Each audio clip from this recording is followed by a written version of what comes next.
मैं डॉक्टर लक्ष्मी नारायण, प्रवक्ता इतिहास, राजकीय मॉडल संस्कृति वरिष्ठ माध्यमिक विद्यालय ततारपुर इसमरा रेवाड़ी हरियाणा, आप सभी विद्यार्थियों का इस व्याख्यान में स्वागत करता हूं। आज के अपने अध्याय का नाम है राजा, किसान और नगर, आरंभिक राज्य और अर्थव्यवस्थाएं। आज का अपना उपविषय है कुषाण वंश और दूसरा उपविषय रहेगा मौर्यों के बाद उभरे कुछ छोटे राज्य। भारत पर आक्रमण करने वाले सभी विदेशी आक्रमणकारियों में से अधिक महानता रखने वाले कुषाण थे। कुषाण, प्यारे विद्यार्थियों, यूची जाति से संबंध रखते थे। ये चीन की उत्तरी पश्चिमी सीमा पर रहते थे। वहाँ से ये हुणों द्वारा धकेल दिए गए और 5 शाखाओं में विभाजित हो गए। एक शाखा भारत की ओर आ गई और भारत में इन कुषाणों ने विशाल साम्राज्य की नींव रखी। यह साम्राज्य 40 ईस्वी से 200 ईस्वी तक रहा। कुषाणों के बारे में हमें जानकारी के स्रोत उस समय का साहित्य, सिक्के और मूर्तियां हैं। जानते हैं बारी बारी से कुषाण शासकों के बारे में। पहले कुषाण शासक कैडफिस प्रथम हुए। प्रथम शताब्दी ईस्वी पूर्व में कुषाणों ने अपने नेता कैडफिस प्रथम के नेतृत्व में शकों को अफगानिस्तान और पंजाब से भगा दिया। कैडफिस प्रथम ने 40 ईस्वी से 78 ईस्वी तक राज किया। इनके बाद इनका पुत्र कैडफिस द्वितीय शासक बना। इनका राजकाल 78 ईस्वी से 110 ईस्वी तक रहा। इन्होंने अपने साम्राज्य का विस्तार किया। पंजाब, बनारस, मथुरा तक का इलाका जीत लिया और इस सारे इलाके को प्रांतों में बांटा, जिन्हें ये स्ट्रेपीज कहते थे। इस शासक ने तांबे और सोने के सिक्के चलाए। इन सिक्कों पर हमें त्रिशूल और भगवान शिव का चित्र मिलता है, जो यह सिद्ध करता है कि कुषाण लोग शैव मत के अनुयायी थे। कैडफिस द्वितीय ने चीन पर आक्रमण किया, परंतु हार गया और चीन को वार्षिक कर देना स्वीकार कर लिया। प्यारे विद्यार्थियों, कुषाणों के साम्राज्य पर नजर डालते हैं इस मैप में। कुषाण शासक कनिष्क के काल में ये इतना विस्तृत साम्राज्य कुषाणों का हो गया था। इसमें हम मैप में देख रहे हैं, उत्तर में ध्यान करिए, उत्तर में कश्मीर, कश्मीर से ऊपर का जो चीन में इलाका पड़ता है वो भी इनके पास था। और यहां से इनका साम्राज्य, कश्मीर से इनका साम्राज्य होता हुआ ये हिमालय की तराई यानी कि नेपाल होता हुआ और ये बनारस आता था। बनारस से प्रयाग और मथुरा भी इनके साम्राज्य में ही था। फिर आगे इनका साम्राज्य में सिंध और कराची क्षेत्र भी आता था। कच्छ का क्षेत्र भी, गुजरात का कच्छ क्षेत्र भी इनके साम्राज्य में था। और इस तरह अफगानिस्तान की तरफ इनका साम्राज्य जाता था। इस तरह से उत्तर पश्चिम में, भारत के उत्तर पश्चिम में एक विशाल साम्राज्य इनका था। इनकी राजधानी पुरुषपुर थी। सम्राट कनिष्क ने पुरुषपुर को राजधानी बनाया, जिसको आजकल पाकिस्तान में पेशावर कहते हैं।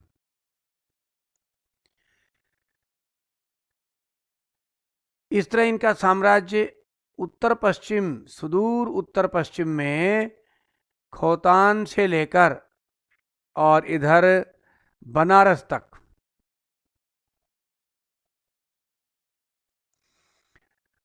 उत्तर में कश्मीर से लेकर के और दक्षिण यानी कि दक्षिण पश्चिम में गुजरात में सौराष्ट्र तक।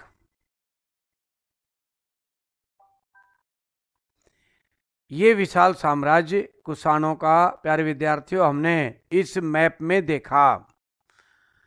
इन्होंने चीन पर भी आक्रमण किया था, वो इस क्षेत्र से, इधर से, यानी कि चीन की तरफ इनकी सीमाएं लगती थी कश्मीर से ऊपर से। तो कैडफिस द्वितीय ने और सम्राट कनिष्क ने चीन पर आक्रमण किया था, जो आगे हम पढ़ेंगे, वो इस रास्ते से किया था। प्यारे विद्यार्थियों, अब कुषाण कालीन सिक्कों पर नजर डालते हैं। भारत में सबसे पहले सोने के सिक्के कुषाणों ने चलाए। कनिष्क के पिता कुजुल कड़फिस के समय के भी सिक्के हमें मिलते हैं। ये सिक्के हैं, ये कुजुल कड़फिस के समय के सिक्के हैं। इसके अलावा हमें कनिष्क के समय के भी सिक्के मिलते हैं। अब इन सिक्कों में हम दो बात देखते हैं। एक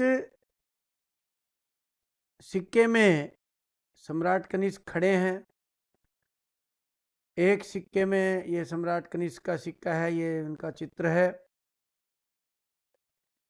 इन दो सिक्कों की तुलना करें हम पहले। प्यारे विद्यार्थियों, इस सिक्के में भगवान शिव और नंदी की मूर्ति है। भगवान शिव खड़े हैं और नंदी खड़ा है उनका। ऊपर वाले सिक्के में बुद्ध की रूप में कनिष्क का चित्र है, यानी कि कनिष्क ने बाद में बौद्ध धर्म अपना लिया था। आरंभ में उनके सिक्के इस तरह से भगवान शिव के मिलते हैं, तो इनके पूर्वज और कनिष्क भी पहले शैव मत के अनुयायी थे। बाद में सम्राट कनिष्क ने बौद्ध धर्म अपनाया। तो इन सिक्कों से भी हमें इस बात की जानकारी मिलती है। हमारे सामने प्यारे विद्यार्थियों दो पत्थर की मूर्तियां हैं, एक ये और एक ये, दोनों खंडित हैं, टूटी हुई हैं, जो सम्राट कनिष्क की मानी गई हैं। साथ में ये सोने का सिक्का है, ये भी सम्राट कनिष्क का है। इन मूर्तियों को हम ध्यान से देखते हैं। पहले वाली मूर्ति को हम जब ध्यान से देखते हैं इसको, तो इन्होंने मजबूत प्रकार के जूते पहने हुए हैं। साथ में ही हथियार है इनके हाथ में। इस सिक्के में घोड़े के साथ हैं। इससे ये इतिहासकारों का अनुमान है कि सबसे पहले पगड़ी और चमड़े के जूते सैनिकों को कुषाण काल में पहनने को दिए गए, यानी कि इनकी ड्रेस का हिस्सा बने।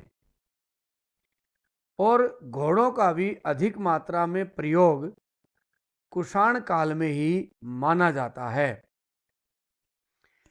प्यारे विद्यार्थियों, सम्राट कनिष्क के बारे में विस्तार से पढ़ते हैं।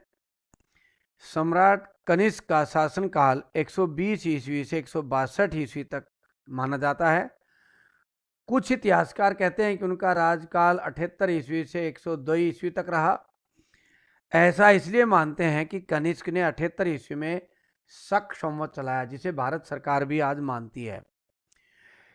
कनिष्क ने कश्मीर, मगध, बंगाल, सिंध, उज्जैन और मालवा क्षेत्र को जीता, जैसा कि हमने पीछे मैप में देखा था।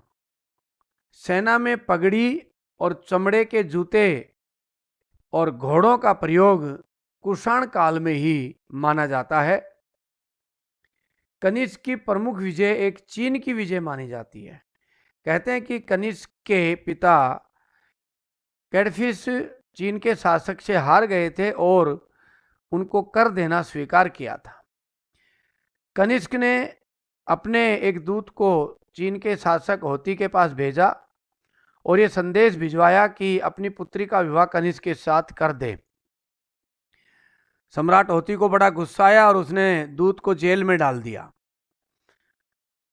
सम्राट कनिष्क ने 70,000 की विशाल सेना के साथ अपने सेनापति सी को युद्ध के लिए भेजा और सी युद्ध में हार गया, क्योंकि चीन का सेनापति पांचाओ बहुत ही ताकतवर सेनापति था। कनिष्क हार नहीं मानने वाला था। उसने दोबारा मजबूत सेना तैयार की और फिर दोबारा चीन पर आक्रमण किया।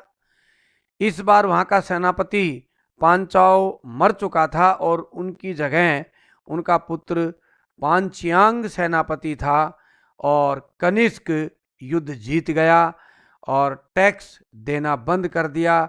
इसी के साथ कनिष्क ने चीन के शासक से कासगर, यारकंद और खोतान ये 3 क्षेत्र अपने साम्राज्य में मिला लिए। ये भारत के उत्तर और पश्चिम क्षेत्र का इलाका था। प्यारे विद्यार्थियों, कनिष्क एक साहित्य प्रेमी व्यक्ति भी था। उसके दरबार में अनेकों विद्वान रहते थे। जब कनिष्क ने मगध पर आक्रमण किया था, उस समय वहां से अश्वघोष नामक विद्वान को लेकर आया था। इस विद्वान ने महात्मा बुद्ध पर अनेक ग्रंथ लिखे। प्रमुख ग्रंथ बुद्ध चरित्र, सौदारनंद और सारीपुत्र प्रकरण। इन्हीं के प्रभाव में आकर कनिष्क ने बौद्ध धर्म ग्रहण कर लिया था। उनके दरबार में एक विद्वान नागार्जुन भी रहते थे, बौद्ध विद्वान थे। इन्होंने माध्यमिक सूत्र लिखा। उनके दरबार की शोभा वसुमित्र भी बढ़ाते थे, जिन्होंने महाविभास लिखा। प्रमुख वैद्य और शल्य चिकित्सक चरक भी उनके दरबार में रहते थे। कनिष्क बहुत कला प्रेमी भी थे। उनके समय के अनेक स्तूप और विहारों को आज हम देखते हैं। बारामूला के पास उन्होंने कनिष्कपुर नामक एक नगर भी बसाया। उनकी राजधानी पुरुषपुर थी, जिसे आजकल पेशावर बोलते हैं, पाकिस्तान में है। यहां पर उन्होंने 400 फीट ऊंचा एक स्तूप बनवाया था, जिसके अवशेष आज भी हैं। कुषाणों ने भारत में पहली बार सोने के सिक्के चलाए और कनिष्क के काल में तो इन सिक्कों की बड़ी सुंदर ढलाई होती थी। मूर्ति कला के क्षेत्र में तो विशेष योगदान रहा। इनके समय में मूर्ति कला के 2 केंद्र थे, गांधार कला शैली और मथुरा कला शैली। इन दोनों कला शैलियों को हम अगले स्लाइड में विस्तार से पढ़ते हैं। कुषाण काल में कला 2 भागों में बांटी जा सकती है, एक गांधार कला शैली, दूसरी मथुरा कला शैली। पहले विद्यार्थियों गांधार कला शैली को देखते हैं। गांधार कला में प्रथम बार महात्मा बुद्ध की मूर्तियां बनाई गई। इससे पहले महात्मा बुद्ध को वृक्ष रूप में या छतरी रूप में दिखाया जाता था, जैसा कि हमने अनेक चित्रों में पहले देखा है। इसमें शरीर की नाड़ियों, पुट्ठों, हड्डियों आदि को बड़ी सूक्ष्मता से दिखाया गया है। बालों को घुंघराला दिखाया गया है। कपड़े की सलवटों को बड़ी बारीकी से दिखाया जाता था। वस्त्र और आभूषण को पत्थर पर ही उकेरा जाता था उस समय। देखिए इस चित्र में कपड़े की सलवटें कितनी बारीकी से उकेरी गई हैं। देखिए इधर इसी तरह से बालों को घुंघराला दिखाया गया है। और इस तरह से कुषाण काल में महात्मा बुद्ध की मूर्तियों का बनना आरंभ माना जाता है। अब और देखते हैं गांधार कला शैली की मूर्तियां। देखो यहां देखते हैं हम घुंघराले बाल, आभूषण हैं। ये आभूषण उकेरे गए हैं मूर्तियों पर। कपड़े की शलवटें देखिए, एक एक शलवट को कितनी बारीकी से दिखाया गया है। ऐसे ही ये देखिए यहाँ पर भी सम्राट अशोक की कपड़े की शलवटें, घुंघराले बाल, सभी जो चित्र हैं यहाँ आसपास, मानव और पशु भी हैं, बंदर भी हैं, पक्षी भी हैं। ये पक्षी है, ये बंदर हैं, और यहाँ अन्य जीव भी हैं। तो कहते हैं कि महात्मा बुद्ध के संरक्षण में सभी जीव सुरक्षित हो गए। ऐसा इस चित्र में दिखाया गया है। कितनी बारीकी से एक एक चीज दिखाई गई है। अब मथुरा कला शैली को देखते हैं। मथुरा कला शैली में इसमें महात्मा बुद्ध की भारी शरीर वाली मूर्तियां बनाई गई।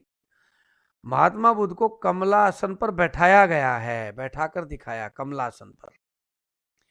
अलंकृत प्रभामंडल बनाया गया है। ये प्रभामंडल देखिए चारों तरफ, इसको प्रभामंडल बोलते हैं, जो चेहरे के चारों तरफ बनाया जाता था। जैन धर्म के तीर्थंकरों की मूर्तियां और स्त्रियों की मूर्तियों को नगन दिखाया गया है। यानी कि मथुरा कला शैली में मूर्तियां नगन बनाई जाती थी और हिंदू देवी देवताओं की मूर्तियों को नगन बनाकर बाद में वस्त्र पहनाए जाते थे। ऐसा मथुरा कला शैली में है। महात्मा बुद्ध के सिर पर बाल और मूछें नहीं दिखाई गई हैं इस शैली में।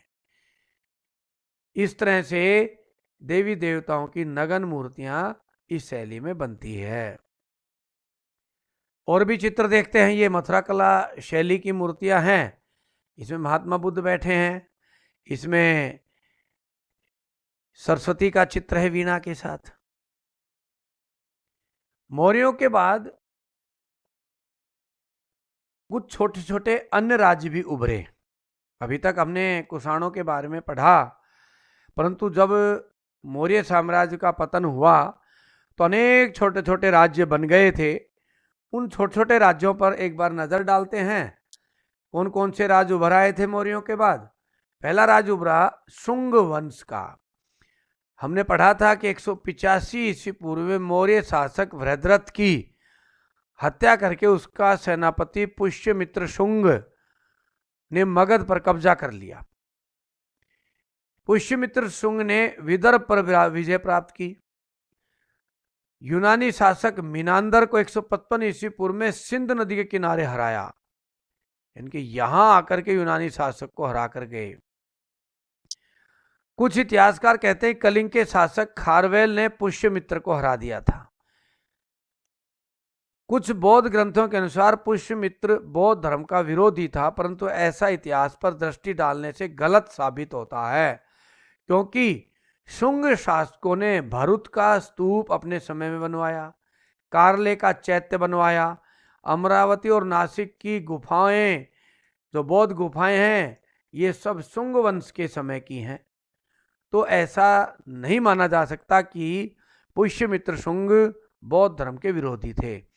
एक बार मैप में नजर डालते हैं शुंग वंश का।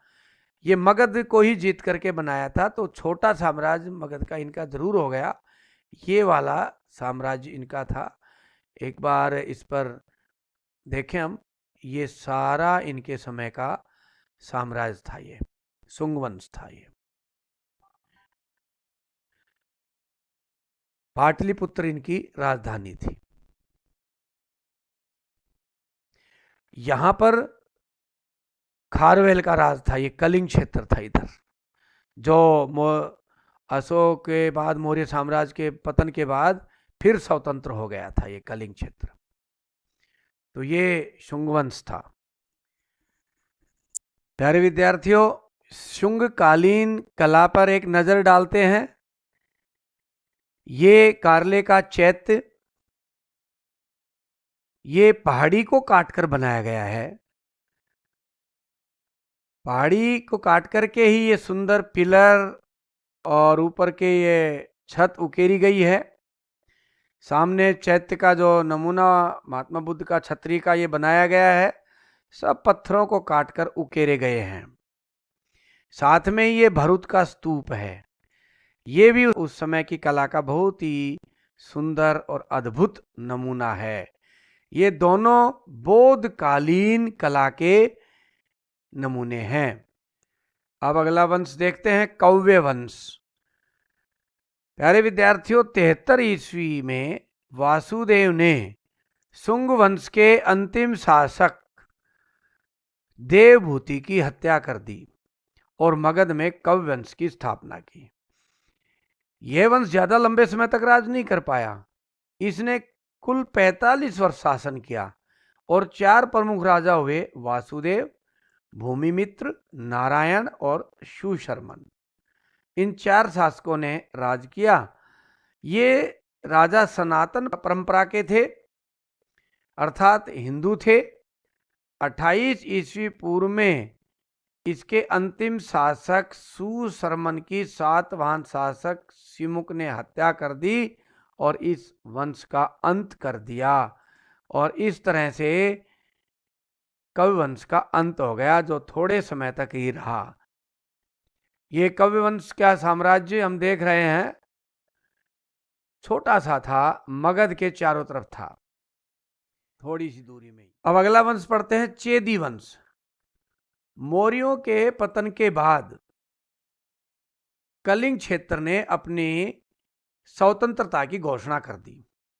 हमने पढ़ा था कलिंग के युद्ध में सम्राट अशोक ने कलिंग को अपने साम्राज्य में मिला लिया था, परंतु उत्तराधिकारी कमजोर होने के कारण ये कलिंग फिर आजाद हो गया। यहां चेदी वंश ने राज किया, जिन्हें चेत भी कहते थे। उदयगिरी की पहाड़ियों में हाथी गुफा अभिलेख मिले हैं, ये देखो बराबर में। ये उदयगिरी की पहाड़ियों को काट करके एक गुफा बनाई है, जिसको हाथी गुफा अभिलेख गुफा कहा जाता है।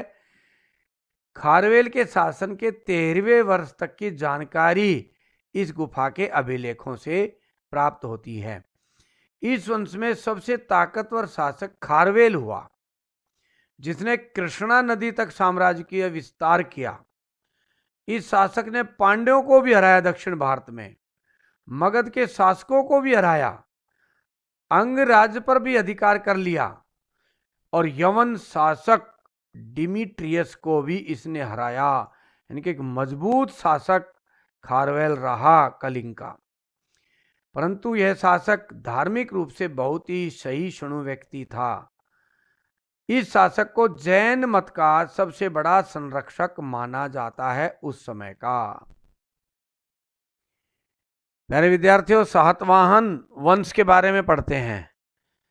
सातवाहन वंश भारतीय इतिहास का एक बहुत ही प्रसिद्ध साम्राज्य रहा है। इनका साम्राज्य क्षेत्र देखते हैं मैप में। गुजरात के आधे भाग को लेते हुए मध्य प्रदेश और झारखंड का आधा भाग और उड़ीसा क्षेत्र का आधा हिस्सा इनके साम्राज्य में था। दक्षिण में मैसूर और तमिलनाडु का कुछ क्षेत्र भी इनके पास उस समय था। इस तरह से एक विशाल साम्राज्य के 7 वाहन भी मालिक थे। मैगस्थनीज की इंडिका अशोक के अभिलेख व पुराण बताते हैं कि इन्होंने चंद्रगुप्त मौर्य का अधिकार स्वीकार कर लिया था, उसका आधिपत्य स्वीकार कर लिया था। मौर्यों के पतन के बाद आंध्र प्रदेश में 7 वाहनों ने अपनी स्वतंत्रता की घोषणा कर दी। इस तरह से इस क्षेत्र में इन्होंने पहले स्वतंत्रता की घोषणा की। प्यारे विद्यार्थियों, साम्राज्य की स्थापना इन्होंने महाराष्ट्र से की, परंतु मौर्यों के पतन के बाद इन्होंने घोषणा आंध्र प्रदेश क्षेत्र में की स्वतंत्रता की। सिमुक को सातवाहन वंश का संस्थापक माना जाता है। इसने कव्य शासक सुश्रमण का वध करके मगध को भी जीत लिया था, जैसा आपने अभी अभी पढ़ा भी है। इस वंश में सातकनी प्रथम, सातकनी द्वितीय और हाल आरंभिक प्रमुख शासक हुए। हाल ने गाथा सप्तशती नामक एक काव्य भी लिखा। गौतमी पुत्र सतकर्णी, वशिष्ठी पुत्र पुलमावी भी प्रसिद्ध शासक हुए, जिनके समय में प्रतिष्ठान राजधानी रही, इसको पैठान कहा जाता है।